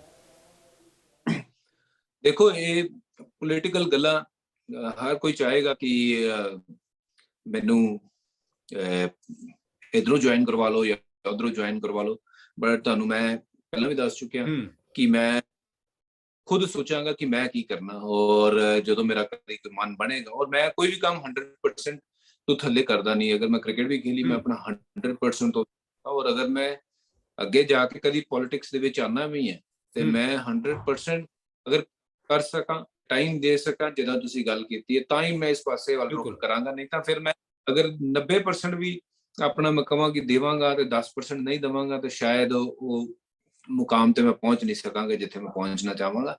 ਤੇ ਜਿੱਦਨ ਮੇਰੇ 100% ਅੰਦਰੋਂ ਆਵਾਜ਼ ਆਏਗੀ ਕਿ ਹਾਂ ਮੈਨੂੰ ਇਹ ਕੰਮ ਕਰਨਾ ਚਾਹੀਦਾ, ਤੇ ਮੈਂ ਜ਼ਰੂਰ ਇਸ ਕੰਮ ਫਿਰ ਅੱਗੇ ਕਦਮ ਵਧਾਵਾਂਗਾ। ਕਿਉਂਕਿ ਹਰਭਜਨ ਤੁਸੀਂ ਆਲਰੇਡੀ ਮਤਲਬ ਵਰਲਡ ਫੇਮਸ ਹੋ, ਦੁਨੀਆ ਭਰ ਦੇ ਵਿੱਚ ਨਾਮ ਤੁਸੀਂ ਬਣਾ ਲਿਆ। ਜੇ ਪੋਲਿਟਿਕਸ 'ਚ ਆਉਣਾ ਤੇ ਇੱਕ ਸੋਸ਼ਲ ਸਰਵਿਸ ਹੀ ਇਹ ਆਪਸ਼ਨ ਬਚਦਾ। ਨਾਮ ਬਣਾ ਲਿਆ, ਜੇ ਸੱਤਾ ਦੇ ਵਿੱਚ ਆਉਣਾ ਜਾਂ ਸਿਆਸਤ ਦੇ ਵਿੱਚ ਆਉਣਾ ਤੇ ਸਮਾਜ ਸੇਵਾ ਦਾ ਭਾਵ ਹੋਏਗਾ, ਵਿਅਕਤੀ ਤਾਂ ਹੀ ਆਏਗਾ। ਪਰ ਜਦੋਂ ਤੁਸੀਂ ਸਿਆਸਤ ਤੋਂ ਦੂਰ ਰਹਿ ਕੇ ਬਾਹਰ ਖੜੇ ਹੋ ਕੇ ਸੋਸਾਇਟੀ ਨੂੰ, ਇੱਕ ਸੋਸ਼ਲ ਫੈਬਰਿਕ ਨੂੰ ਅਬਜ਼ਰਵ ਕਰਦੇ ਹੋ, ਤੇ ਕੀ ਲੱਗਦਾ ਕਿਉਂ ਆਉਣਾ ਚਾਹੀਦਾ ਜਾਂ ਕਿਉਂ ਨਹੀਂ ਆਉਣਾ ਚਾਹੀਦਾ? ਕਿਉਂਕਿ ਡਿਫਰੈਂਸ ਕ੍ਰੀਏਟ ਕਰਨਾ, ਫਰਕ ਪਾਉਣਾ ਇੱਕ ਸੈਲੀਬ੍ਰਿਟੀ ਦੀ ਸੋਸ਼ਲ ਜ਼ਿੰਮੇਵਾਰੀ ਵੀ ਹੁੰਦੀ ਹੈ। ਸਟੇਟਸ ਤੁਸੀਂ ਇੰਜੋਏ ਕਰ ਲਿਆ। ਦੇਖੋ, ਮੈਂ ਤੁਹਾਨੂੰ ਇਸ ਚੀਜ਼ ਦਾ ਨਾ ਨਿਚੋੜ ਜਦੋਂ ਮੈਂ ਆਪਣੇ ਤਰੀਕੇ ਨਾਲ ਕੱਢ ਕੇ ਦੱਸਦਾ ਨਾ ਕਿ ਕ੍ਰਿਕਟ ਅਗਰ ਮੈਚ ਫਸਿਆ ਹੋਵੇ ਨਾ, ਤੇ ਅਸੀਂ ਜਦੋਂ ਬਾਹਰ ਬੈਠੇ ਹੋਈ ਤਾਂ ਜ਼ਿਆਦਾ ਨਰਵਸ ਹੁੰਦੇ ਹਾਂ। ਜਦੋਂ ਅੰਦਰ ਤੁਹਾਡੇ ਹੱਥ ਬਾਲ ਜਾਂ ਬੈਟ ਹੋਵੇ, ਤੁਹਾਨੂੰ ਪਤਾ ਹੈ ਕਿ ਤੁਸੀਂ ਕੀ ਕਰਨਾ। ਔਰ ਅਗਰ ਚਾਹਾਂ ਕਿ ਮੈਂ ਆਪਣੀ ਸੁਸਾਇਟੀ ਲਈ ਕੁਝ ਕਰਨਾ ਚਾਹਾਂਗਾ, ਬੈਟਰਮੈਂਟ ਲਈ ਮੈਂ ਕੁਝ ਕਰਨਾ ਚਾਹੁੰਦਾ, ਅੱਗੇ ਆਪਣੇ ਦੇਸ਼ ਲਈ ਮੈਂ ਕੁਝ ਕਰਨਾ ਚਾਹੁੰਦਾ, ਤੇ ਮੈਨੂੰ ਫਿਰ ਅਗਰ ਲੱਗਦਾ ਕਿ ਉਹ ਕੋਈ ਹੋਰ ਨਾ ਕਰੇ, ਫਿਰ ਉਹ ਮੈਂ ਕਰਾਂ। ਕਿਉਂਕਿ ਅਗਰ ਮੈਂ ਕੋਈ ਅੱਛਾ ਕੰਮ ਕਰਨਾ ਚਾਹੁੰਦਾ ਤੇ ਤੁਹਾਡੇ ਤੋਂ ਆਪਦੇ ਆਪ ਤੋਂ ਵਧੀਆ ਤਾਂ ਕੋਈ ਹੋਰ ਨਹੀਂ ਕੰਮ ਕੋਈ ਕਰ ਸਕਦਾ। ਤੇ ਜਿੱਦਾਂ ਮੈਨੂੰ ਏਦਾਂ ਦਾ ਲੱਗੇਗਾ ਕਿ ਮੈਂ ਉਸ ਕੰਮ ਲਈ 100% ਆਪਣਾ ਟਾਈਮ ਦੇ ਸਕਦਾ, ਤਾਂ ਮੈਂ ਜ਼ਰੂਰ ਉਹ ਕੰਮ ਕਰਾਂਗਾ।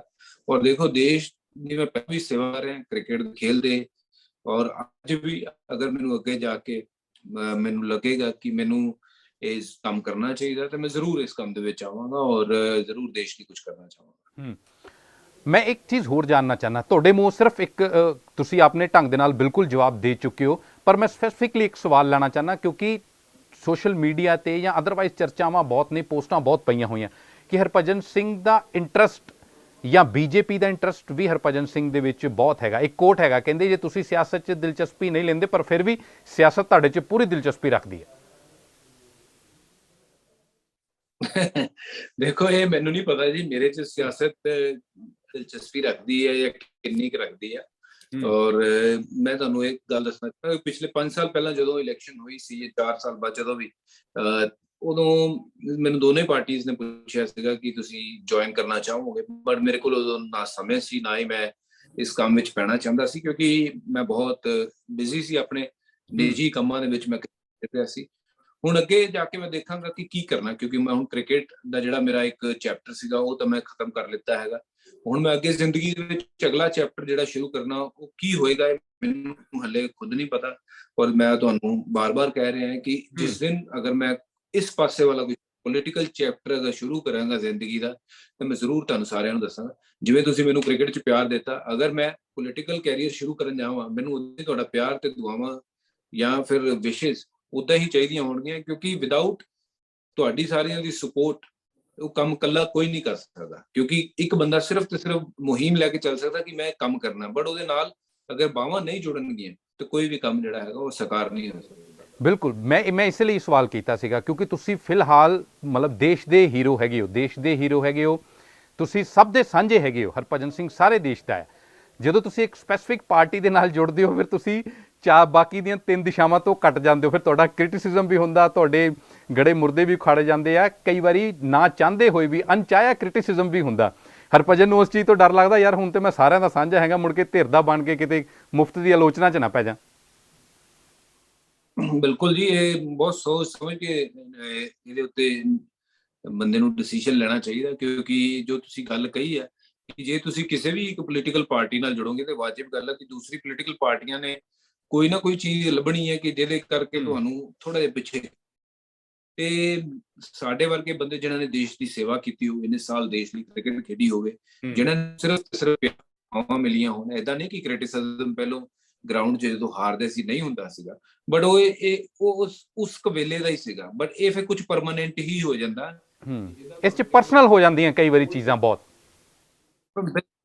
ਬਿਲਕੁਲ ਬਿਲਕੁਲ, ਔਰ ਇਹਦੇ ਵਿੱਚ ਜ਼ਰੂਰ ਉਹ ਜਿਹੜਾ ਫੈਨ ਬੇਸ ਆ ਇੰਨਾ ਹੁੰਦਾ ਹੈ, ਉਹ ਜਦੋਂ ਤੁਸੀਂ ਪੋਲੀਟੀਕਲ ਪਾਰਟੀ ਜੁੜਦੇ ਹੋ ਸ਼ਾਇਦ ਘੱਟ ਕੇ ਇੰਨਾ ਕਰਾਇਆ ਜਾਂਦਾ, ਉਹ ਫੈਨ ਬੇਸ ਨਹੀਂ ਹੋ ਜਾਂਦਾ। ਫਿਰ ਉਹ ਪੋਲੀਟੀਕਲ ਪਾਰਟੀ ਦੇ ਨਾਲ ਜਿਹੜੇ ਲੋਕ ਜੁੜੇ ਹੁੰਦੇ ਆ ਉਹੀ ਤੁਹਾਨੂੰ ਸਪੋਰਟ ਕਰਦੇ ਆ। ਬਟ ਮੈਂ ਇਹ ਥੋੜਾ ਜਿਹਾ ਇਹਦੇ ਵਿੱਚ ਚਾਹਾਂਗਾ, ਮੈਂ ਲੋਕਾਂ ਨੂੰ ਇਹ ਜ਼ਰੂਰ ਕਹਾਂਗਾ ਕਿ ਅੱਜ ਦੀ ਦੇਸ਼ ਦੇ ਅੱਜ ਸਾਡੇ ਦੇਸ਼ ਪੜ੍ਹਿਆ ਲਿਖਿਆ ਹਰ ਕੋਈ ਆਪਣੀ ਸਮਝ ਰੱਖਦਾ, ਹਰ ਕੋਈ ਆਪਣੀ ਰਾਏ ਰੱਖ ਸਕਦਾ। ਔਰ ਅਗਰ ਕਿਸੇ ਨੂੰ ਵੀ ਕਿ ਚਾਹੇ ਉਹ ਕਿਸੇ ਵੀ ਪਾਰਟੀ ਦਾ ਬੰਦਾ ਹੋਵੇ, ਬੀਜੇਪੀ ਹੋਵੇ, ਆਮ ਆਦਮੀ ਪਾਰਟੀ ਹੋਵੇ ਜਾਂ ਕਾਂਗਰਸ ਹੋਵੇ ਜਾਂ ਜਿਹੜੀ ਵੀ ਕੋਈ ਵੀ ਪਾਰਟੀ ਹੋਵੇ, ਤੁਹਾਡੀ ਆਪਣੀ ਵੋਟ ਹੈ, ਤੁਸੀਂ ਸਮਝਦਾਰ ਹੋ, ਤੁਸੀਂ ਕਿਹਨੂੰ ਲਿਆਉਣਾ ਚਾਹੁੰਦੇ ਹੋ ਤੁਹਾਨੂੰ ਲੀਡ ਕਰੇ, ਉਹਨੂੰ ਲੈ ਕੇ ਆਓ, ਰਾਦਰ ਦੈਨ ਇਹ ਸੋਚ ਸਮਝ ਕੇ ਕਿ ਯਾਰ ਇੱਧਰ ਭੀੜ ਜ਼ਿਆਦਾ ਆ, ਇੱਧਰ ਚੱਲੀਏ। ਕਿਉਂਕਿ ਇਹ ਤਾਂ ਸਾਡਾ ਹੀ ਡਿਸੀਜਨ ਹੈ ਨਾ, ਜੋ ਸਾਡਾ ਡਿਸੀਜਨ ਹੁੰਦਾ ਸਰਕਾਰ ਉਹ ਜਿਹੀ ਆਉਂਦੀ, ਬਾਅਦ ਚੋਂ ਅਸੀਂ ਕਹਿੰਦੇ ਕਿ ਨਹੀਂ ਠੀਕ ਨਹੀਂ ਹੈ, ਉਹ ਵੀ ਠੀਕ ਨਹੀਂ ਹੈ। ਕਿਉਂਕਿ ਹੁਣ ਆਉਣ ਵਾਲਾ ਸਮਾਂ ਜਿਹੜਾ ਹੈਗਾ ਉਹ ਜਨਤਾ ਦਾ ਸਮਾਂ, ਉਹ 2 ਮਹੀਨੇ ਚੰਗੀ ਤਰ੍ਹਾਂ ਸੋਚੋ ਕਿ ਕੀ ਕਰਨਾ, ਕਿਸ ਪਾਸੇ ਜਾਣਾ, ਕਿਹਨੂੰ ਲਿਆਉਣਾ। ਜਿਹਨੂੰ ਲਿਆਓਗੇ ਤੁਸੀਂ ਉਹ ਅਗਲੇ ਇੱਕ ਗੱਲ ਸੁਣੇ, ਤੁਹਾਡੇ ਉਹ ਕੰਮ ਕਰੇ। ਅਗਰ ਉਹ ਕੰਮ ਨਹੀਂ ਕਰ ਸਕਦਾ ਤੇ ਫਿਰ ਤੁਸੀਂ ਅੱਜ ਸੋਚ ਕੇ ਚੱਲੋ ਕਿ ਤੁਸੀਂ ਕਰਨਾ ਕੀ ਹੈ। ਬਿਲਕੁਲ, ਮੈਂ ਕਿਤੇ ਪੜ੍ਹਿਆ ਸੀਗਾ ਤੁਹਾਡੇ ਇੰਟਰਵਿਊ ਤੋਂ ਪਹਿਲਾਂ ਕਿ ਹਰਭਜਨ ਸਿੰਘ ਚਾਹੁੰਦੇ ਨੇ ਕਿ ਉਹਨਾਂ ਦੀ ਲਾਈਫ ਤੇ ਕੋਈ ਵੈਬ ਸੀਰੀਜ਼ ਬਣੇ ਜਾਂ ਉਹਨਾਂ ਦੀ ਬਾਇਓਪਿਕ ਬਣੇ। ਕਿਉਂ ਚਾਹੁੰਦੇ ਹੋ ਤੁਸੀਂ ਇਹ? ਦੇਖੋ ਜੀ, ਹਰ ਇਨਸਾਨ ਦੀ ਕਹਾਣੀ ਹੁੰਦੀ ਹੈ, ਮੇਰੀ ਵੀ ਕਹਾਣੀ ਹੈ ਕਿ ਮੈਂ ਕਿੱਥੋਂ ਉੱਠ ਕੇ ਕਿੱਥੇ ਤੱਕ ਪਹੁੰਚਾਇਆ ਮੈਨੂੰ ਮਾਲਕ ਨੇ, ਮੈਂ ਉਸ ਚੀਜ਼ ਦਾ ਬੜਾ ਸ਼ੁਕਰਗੁਜ਼ਾਰ ਹਾਂ। ਔਰ ਮੈਂ ਚਾਹਾਂਗਾ ਕਿ ਮੇਰੀ ਕਹਾਣੀ ਦੇਖ ਕੇ ਹੋਰ ਵੀ ਲੋਕ ਪ੍ਰੇਰਿਤ ਹੋਣ, ਹੋਰ ਬੱਚੇ ਪ੍ਰੇਰਿਤ ਹੋਣ। ਛੋਟੇ ਸ਼ਹਿਰਾਂ ਦੇ ਜਿੱਥੇ ਜ਼ਿਆਦਾ ਫੈਸਿਲਿਟੀਜ਼ ਨਹੀਂ ਹੈ, ਫੈਸਿਲਿਟੀਜ਼ ਹੋਣ ਦੇ ਬਾਵਜੂਦ ਵੀ ਇਹ ਨਹੀਂ ਹੈ ਕਿ ਤੁਸੀਂ ਪਲੇਅਰ ਬਣ ਨਹੀਂ ਸਕਦੇ। ਤੁਹਾਡਾ ਉਹ ਜਿਗਰਾ ਹੋਣਾ ਚਾਹੀਦਾ, ਤੁਹਾਡੀ ਉਹ ਭੁੱਖ ਹੋਣੀ ਚਾਹੀਦੀ ਕੁਝ ਪਾਉਣ ਦੀ। ਤੇ ਅਗਰ ਮੈਂ ਬਣ ਸਕਦਾ ਤੇ ਬਾਕੀ ਸਾਰੇ ਵੀ ਬਣ ਸਕਦੇ। ਇਸ ਕਰਕੇ ਮੈਂ ਚਾਹੁੰਦਾ ਕਿ ਜੋ ਛੋਟੇ ਸ਼ਹਿਰਾਂ ਦੇ ਸਾਡੇ ਵਰਗੇ ਨੌਜਵਾਨ ਜਿਹੜੇ ਇੱਥੋਂ ਗਏ ਆ, ਪਿੰਡਾਂ ਦੇ ਵਿੱਚ ਉੱਠ ਕੇ ਹਰ ਇੰਟਰਨੈਸ਼ਨਲ ਲੈਵਲ ਤੇ ਤੁਸੀਂ ਰਾਈਜ਼ ਕੀਤਾ, ਆਪਣਾ ਨਾਮ ਬਣਾਇਆ, ਕਮਾਇਆ, ਦੇਸ਼ ਨੂੰ ਮੈਚ ਜਿਤਾਏ, ਸਾਨੂੰ ਦੇਖ ਕੇ ਹੋਰ ਲੋਕ ਵੀ ਪ੍ਰੇਰਿਤ ਹੋਣਗੇ ਤਾਂ ਕਿ ਜੇ ਇਹ ਕਰ ਸਕਦੇ ਤੇ ਅਸੀਂ ਵੀ ਕਰ ਸਕਦੇ ਹਾਂ। ਇਸ ਕਰਕੇ ਮੈਂ ਚਾਹੁੰਦਾ ਕਿ ਫਿਲਮ ਜਿਹੜੀ ਹੈ ਉਹ ਜਾਂ ਫਿਰ ਵੈਬ ਸੀਰੀਜ਼ ਹੈ ਉਹ ਬਣਨੀ ਚਾਹੀਦੀ ਹੈ ਤਾਂ ਕਿ ਲੋਕ ਦੇਖ ਸਕਣ। ਕਿਉਂਕਿ ਅੱਜ ਹਰ ਘਰ ਦੇ ਵਿੱਚ ਟੀਵੀ ਤਾਂ ਹੈ, ਪਰ ਹਰ ਘਰ ਦੇ ਵਿੱਚ 10 ਮੋਬਾਈਲ ਵੀ ਹੈ। ਉਹ ਮੋਬਾਈਲ ਮੈਂ ਕਹਿ ਰਿਹਾ ਕਿਉਂਕਿ ਵੈਬ ਸੀਰੀਜ਼ ਜਿਹੜੀ ਹੈ ਉਹ ਹਰ ਮੋਬਾਈਲ ਤੇ ਆ ਸਕਦੀ ਹੈ। ਬਿਲਕੁਲ, ਸਿਨੇਮਾ ਤੇ ਫਿਲਮ, ਸਿਨੇਮਾ 'ਚ ਕਿੰਨੇ ਜਣੇ ਜਾਣਗੇ ਇਹ ਮੈਨੂੰ ਪਤਾ ਨਹੀਂ, ਬਟ ਵੈਬ ਸੀਰੀਜ਼ ਤਾਂ ਬੈਠੇ ਬਿਠਾਏ ਕੋਈ 10 ਮਿੰਟ ਦੀ ਦੇਖ ਲੇਗਾ, ਕੋਈ 15 ਦੀ ਦੇਖ ਲੇਗਾ, ਕੋਈ ਜਦੋਂ ਟਾਈਮ ਮਿਲੇਗਾ ਅੱਧੇ ਘੰਟੇ ਦੀ ਦੇਖ ਲੇਗਾ। ਉਹ ਕਰਦੇ ਕਰਦੇ ਸਾਰੇ ਜਣੇ ਦੇਖ ਲੈਣ। ਹਰਭਜਨ ਚਾਹੁੰਦੇ ਕੀ ਨੇ? ਜਿਸ ਤਰ੍ਹਾਂ ਦੇ ਨਾਲ ਇੱਕ ਮਿਲਖਾ ਸਿੰਘ ਦੇ ਕਰੀਅਰ ਲਾਈਫ ਦੇ ਉੱਤੇ ਇੱਕ ਸਟੋਰੀ ਬਣੀ ਸੀਗੀ, ਹਰਭਜਨ ਸਿੰਘ ਖੁਦ ਕੀ ਚਾਹੁੰਦੇ, ਤੁਹਾਡੀ ਇੱਛਾ ਕੀ ਹੈਗੀ ਹੈ? ਪੰਜਾਬੀ 'ਚ ਬਣੇ, ਹਿੰਦੀ 'ਚ ਬਣੇ? ਪੰਜਾਬੀ ਇੰਡਸਟਰੀ ਵੀ ਬਹੁਤ ਗਰੋ ਕਰ ਗਈ ਹੈ ਹੁਣ ਤੇ, ਜਾਂ ਤੁਹਾਡੇ ਨਾਲ ਕਿਸੇ ਨੇ ਅਪਰੋਚ ਕੀਤਾ ਇਸ ਚੀਜ਼ ਦੇ ਬਾਰੇ? ਮੇਰੇ ਕੋਲ 3-4 ਲੋਕ ਆਏ ਆ ਇਸ ਬਾਰੇ ਹੀ ਗੱਲ ਕਰਨ ਕਿ ਇਹਦੇ ਬਾਰੇ ਕੰਮ ਕੀਤਾ ਜਾਵੇ, ਇਸ ਕਹਾਣੀ ਨੂੰ ਕਿਵੇਂ ਦਿਖਾਇਆ ਜਾਵੇ ਲੋਕਾਂ ਨੂੰ, ਕਿਉਂਕਿ ਤੁਸੀਂ ਮੈਨੂੰ ਸਿਰਫ ਤੇ ਸਿਰਫ ਗਰਾਊਂਡ 'ਚ ਖੇਲਦੇ ਦੇਖਿਆ, ਤੁਸੀਂ ਮੈਨੂੰ ਨਹੀਂ ਜਾਣਦੇ ਹੋ, ਮੇਰੀ ਸਟਰਗਲਸ ਕੀ ਤੁਸੀਂ ਨਹੀਂ ਜਾਣਦੇ ਹੋ, ਮੇਰੇ ਘਰ ਕੀ ਸੀਗਾ ਤੇ ਕੀ ਨਹੀਂ ਸੀਗਾ ਉਹ ਤੁਸੀਂ ਨਹੀਂ ਜਾਣਦੇ ਹੋ, ਮੇਰੀ ਜ਼ਿੰਦਗੀ ਦੇ ਵਿੱਚ ਕੀ ਉਤਾਰ ਚੜਾਅ ਆਏ ਉਹ ਸਿਰਫ ਤੇ ਸਿਰਫ ਮੈਂ ਜਾਣਦਾ। ਤੇ ਲੋਕ ਆਏ ਉਹ ਜ਼ਰੂਰ ਇਹਨੂੰ ਲੈ ਕੇ ਮੇਰੇ ਨਾਲ ਗੱਲਬਾਤ ਵੀ ਕਰਕੇ ਗਏ, ਔਰ ਮੈਂ ਚਾਹਾਂਗਾ ਕਿ ਇਹ ਹਿੰਦੀ ਦੇ ਵਿੱਚ ਆਵੇ, ਕਿਉਂਕਿ ਹਿੰਦੀ ਇੱਕ ਐਸੀ ਲੈਂਗੁਏਜ ਆ ਜਿਹੜੀ ਸਾਰਿਆਂ ਨੂੰ ਸਮਝ ਆਉਂਦੀ ਹੈ, ਔਰ ਉਹ ਆਡੀਅנס ਜਿਹੜੀ ਆ ਉਹ ਬਹੁਤ ਵੱਡੀ ਆਡੀਅנס ਆ ਪੈਨ ਇੰਡੀਆ, ਕਿਉਂਕਿ ਅਗਰ ਅਸੀਂ ਬਿਲਕੁਲ ਪੈਨ ਇੰਡੀਆ ਦੇ ਵਿੱਚ, ਉਸ ਤੋਂ ਬਾਹਰ ਵੀ ਜਿੰਨੇ ਵੀ ਸਾਡੇ ਪੰਜਾਬੀ ਬਾਹਰ ਬੈਠੇ ਉਹਨਾਂ ਨੂੰ ਵੀ ਸਾਰਿਆਂ ਨੂੰ ਹਿੰਦੀ ਆਉਂਦੀ ਹੈ, ਜਾਂ ਹੋਰ ਵੀ ਜੇ ਤਮਿਲ ਲੋਕ ਆ ਜਾਂ ਫਿਰ ਮਹਾਰਾਸ਼ਟਰਨ ਲੋਕ, ਸਾਰਿਆਂ ਨੂੰ ਹਿੰਦੀ ਆਉਂਦੀ ਹੈ ਕਿਉਂਕਿ ਸਾਡੀ ਇਹ ਭਾਸ਼ਾ। ਔਰ ਮੈਂ ਚਾਹੁੰਦਾ ਹੈ ਕਿ ਇਹ ਪੈਨ ਇੰਡੀਆ ਮੂਵੀ ਹੋਵੇ ਜਾਂ ਪੈਨ ਇੰਡੀਆ ਕਰਕੇ ਵੈਬ ਸੀਰੀਜ਼ ਹੋਵੇ ਜਿਹੜੀ ਸਾਰਿਆਂ ਨੂੰ ਸਮਝ ਆਉਂਦੀ ਹੈ। ਆਖਰੀ ਸਵਾਲ, ਹੁਣ ਰਿਟਾਇਰਮੈਂਟ ਤੁਸੀਂ ਅਨਾਉਂਸ ਕਰ ਚੁੱਕੇ ਹੋ ਤੇ ਅਗਲਾ ਰਸਤਾ ਸਿਆਸਤ ਹੋ ਸਕਦੀ ਹੈ, ਸਿਆਸਤ ਨਹੀਂ ਵੀ ਹੋ ਸਕਦੀ ਹੈ। ਫੈਮਿਲੀ, ਪਰਿਵਾਰ ਦਾ ਕੀ ਰਿਐਕਸ਼ਨ ਹੈਗਾ? ਕਿਉਂਕਿ ਉਹਨਾਂ ਨੇ ਤੁਹਾਡੀ ਸਟਾਰਡਮ ਦੇਖੀ ਹੈ, ਇਸ ਤੋਂ ਪਿੱਛੇ ਕਦਮ ਆਉਣਾ ਕਈ ਵਾਰੀ ਚੰਗਾ ਨਹੀਂ ਲੱਗਦਾ, ਅਸਹਿਜ ਹੁੰਦਾ ਬੰਦਾ। ਪਰਿਵਾਰ ਦਾ ਕੀ ਰਿਐਕਸ਼ਨ ਹੈਗਾ ਕਿ ਸਿਆਸਤ 'ਚ ਜਾਣਾ ਚਾਹੀਦਾ, ਨਹੀਂ ਜਾਣਾ ਚਾਹੀਦਾ, ਜਾਂ ਰਿਟਾਇਰਮੈਂਟ ਨੂੰ ਕਿਵੇਂ ਐਕਸੈਪਟ ਕੀਤਾ? ਨਹੀਂ, ਰਿਟਾਇਰਮੈਂਟ ਨੂੰ ਲੈ ਕੇ ਮੇਰੇ ਘਰ ਦੇ ਦੇ ਵੈਰੀ ਹੈਪੀ, ਦੇ ਸੈਡ ਕਿ S long S you are happy, ਤੇਰੀ ਖੁਸ਼ੀ ਦੇ ਵਿੱਚ ਹੀ ਸਾਡੀ ਖੁਸ਼ੀ ਆ। ਐਂਡ ਅਸੀਂ ਜਿਸ ਪਰਿਵਾਰ ਤੋਂ ਆਨੇ ਆ ਉਹ ਬਹੁਤ ਠਹਿਰਿਆ ਹੋਇਆ ਪਰਿਵਾਰ ਆ, ਔਰ ਹਮੇਸ਼ਾ ਸ਼ੁਕਰਗੁਜ਼ਾਰ ਪਰਿਵਾਰ ਆ ਕਿ ਜਿਹੜਾ ਹਮੇਸ਼ਾ ਸ਼ੁਕਰਾਨਾ ਕਰਦਾ। ਤੇ ਅੱਜ ਮੇਰੇ ਭੈਣਾਂ ਮੇਰੀਆਂ, ਮੇਰੇ ਆਲੇ ਦੁਆਲੇ ਦੇ ਲੋਕ, ਮੇਰੀ ਮਾਂ, ਉਹ ਸਿਰਫ ਤੇ ਸਿਰਫ ਇਹ ਦੇਖਦੇ ਕਿ ਅਗਰ ਮੈਂ ਖੁਸ਼ ਹਾਂ ਤੇ ਉਹ ਖੁਸ਼ ਹੈ, ਤੇ ਮੈਂ ਆਈ ਐਮ ਵੈਰੀ ਹੈਪੀ, ਮੈਂ ਬਹੁਤ ਖੁਸ਼ ਹਾਂ। ਮੈਂ ਜਿਸ ਸ਼ਾਇਦ ਲਾਇਕ ਵੀ ਨਹੀਂ ਸੀ, ਮੈਨੂੰ ਮਾਲਕ ਨੇ ਉਸ ਲਾਇਕ ਬਣਾਇਆ, ਉਸ ਯੋਗ ਬਣਾਇਆ, ਤੇ ਮੈਂ ਅਗਰ ਲੱਖ ਵਾਰ ਵੀ ਦਿਨ 'ਚ ਸ਼ੁਕਰੀਆ ਅਦਾ ਕਰਾਂ ਉਹ ਵੀ ਘੱਟ ਹੈ। ਤੇ ਮੈਂ ਤੁਹਾਡਾ ਜਿੰਨਾ ਸਾਰਿਆਂ ਨੇ ਮੈਨੂੰ ਪਿਆਰ ਦਿੱਤਾ ਉਹਦਾ ਵੀ ਮੈਂ ਤਹਿ ਦਿਲ ਤੋਂ ਸ਼ੁਕਰੀਆ ਅਦਾ ਕਰਦਾ ਕਿ ਅਗਰ ਤੁਹਾਡੀ ਸਪੋਰਟ ਜਾਂ ਦੁਆਵਾਂ ਨਹੀਂ ਹੁੰਦੀਆਂ ਤਾਂ ਸ਼ਾਇਦ ਮੈਂ ਇਸ ਮੁਕਾਮ ਤੇ ਨਹੀਂ ਸਕਦਾ ਸੀ। ਬਹੁਤ ਬਹੁਤ ਧੰਨਵਾਦ ਹਰਭਜਨ ਜੀ। ਅਸੀਂ ਉਮੀਦ ਕਰਦੇ ਹਾਂ ਕਿ ਤੁਹਾਡਾ ਹੀ ਮੂਵੀ ਜਿਹੜੀ ਹੈ ਬਣਨ ਵਾਲੀ ਹੈ, ਜਾਂ ਜਦੋਂ ਵੀ ਬਣੇਗੀ ਵੈਬ ਸੀਰੀਜ਼, ਅਸੀਂ ਜ਼ਰੂਰ ਦੇਖਣਾ ਚਾਹਾਂਗੇ ਕਿ ਗਰਾਊਂਡ ਤੋਂ ਬਾਹਰ ਦਾ ਹਰਭਜਨ ਸਿੰਘ ਦਾ ਸਟਰਗਲ ਕਿਸ ਤਰ੍ਹਾਂ ਦਾ ਸੀਗਾ, ਕਿਸ ਤਰ੍ਹਾਂ ਜਲੰਧਰ ਦੇ ਪਿੰਡਾਂ 'ਚੋਂ ਨਿਕਲ ਕੇ ਇੱਕ ਸੁਪਰਸਟਾਰ ਬਣ ਗਏ ਵਰਲਡ ਵਾਈਡ। ਬਹੁਤ ਬਹੁਤ ਧੰਨਵਾਦ ਸਾਡੇ ਨਾਲ ਜੁੜਨ ਦੇ ਲਈ, ਟਾਈਮ ਦੇਣ ਦੇ ਲਈ। Thank you very much. ਜੈ ਧੰਨਵਾਦ। ਦੇਸ਼ ਦੁਨੀਆ ਦੀ ਬਾਕੀ ਖਬਰਾਂ ਦੇ ਲਈ ਬਣੇ ਰਹੋ ਦੈਨਿਕ ਸਵੇਰਾ ਦੇ ਨਾਲ। ਫਿਲਹਾਲ ਦੇ ਲਈ ਧੰਨਵਾਦ।